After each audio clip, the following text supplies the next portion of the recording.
the first such warning issued by the Israel military this year, as Israel continues to strike Lebanon.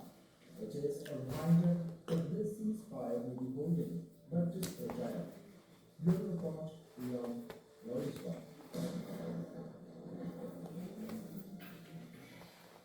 Deadly clashes have erupted in Aleppo between Syrian government forces and the Kurdish-led SDF, killing several people across the city. With talks to integrate the SDF into Syria's army halted, both sides are trading blame. The stakes are high. Syria here needs more violence and could even pull Turkey into the conflict. We tell you more.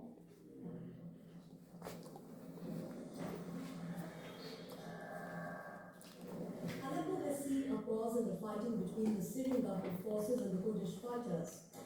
Syria's defense ministry has announced a ceasefire after 3 days of deadly clashes between government forces and Kurdish fighters in the northern city. Violence that has reportedly displaced more than 140,000 people. Aleppo has seen a pause in the fighting between the Syrian government forces and the Kurdish fighters. Syria's defense ministry has announced a ceasefire after 3 days of deadly clashes between government forces and Kurdish fighters in the northern city. Violence that has reportedly displaced more than 140,000 people. The truce took effect in the early hours of Friday in the flashpoint neighborhoods of Sheikh Maksoud, Ashrafia and Bali Zaid. Under the terms, armed troops were given a narrow window to withdraw, allowed to leave with light weapons and escorted towards northeastern Syria territory controlled by the Kurdish-led Syrian Democratic Forces. Syrian authorities say the move is aimed at stabilizing the city after days of intense shelling and drone strikes that turned residential areas into battle zones. But the ceasefire remains delicate. There has been no formal confirmation from the SDF that it has signed on to the deal, and it is unclear whether the pause can hold beyond the initial deadline. The United States has stepped in to shore up the truce. Washington's envoy to Syria, Tom Barak, has welcomed the ceasefire and said that the US is working with all sides to extend it and prevent a return to bloodshed. The human cost has been severe. Civilians on both sides of the front lines have been killed and dozens more wounded, with each camp accusing the other of striking populated areas and even medical infrastructure. The fighting is rooted in a deeper political deadlock. Damascus, now led by interim President Ahmad al-Sharaa, signed an agreement last year for the SDF to merge into the Syrian army by the end of 2025.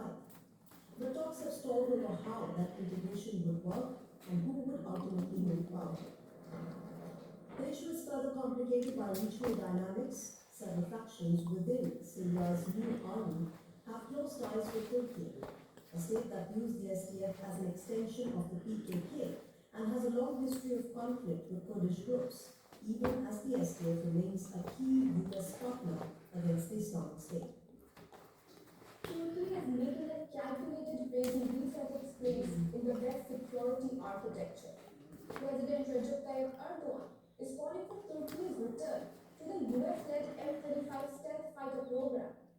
Why is the sale of one American military hardware is causing so much heartburn and generating headlines? Our next story decodes why Turkey desperately needs these American fighter jets and why Israel is worried about it.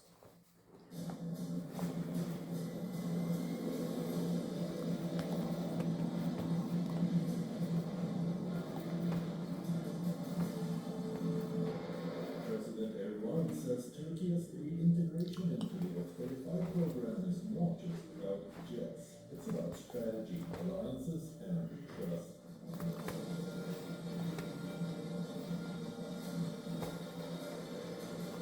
In remarks to Bloomberg, Erdogan called Turkey's ejection from the program unjust, arguing that the aircraft had already been paid for.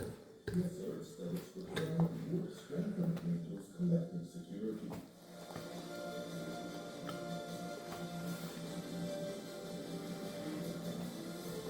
Turkey was removed from the F-35 program after it purchased Russian S-400 air defense systems.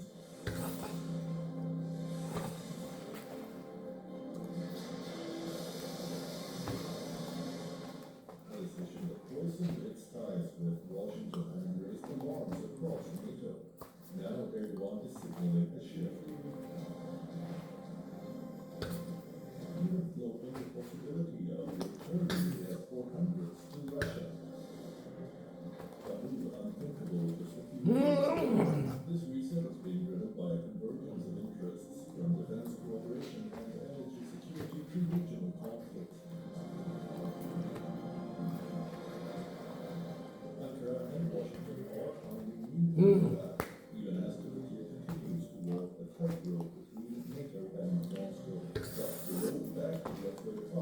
far from clear.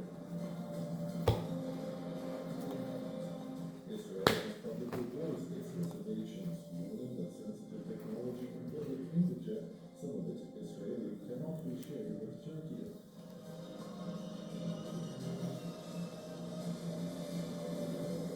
Some of it cannot be shared with Turkey. This introduces a new layer of complexity, tying the F-35 question directly to Israeli security and Turkey's regional ambition.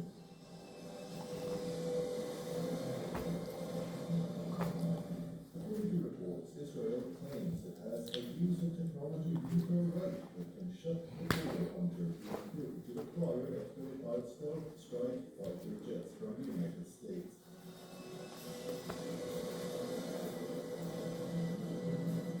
The F-35 is one of the most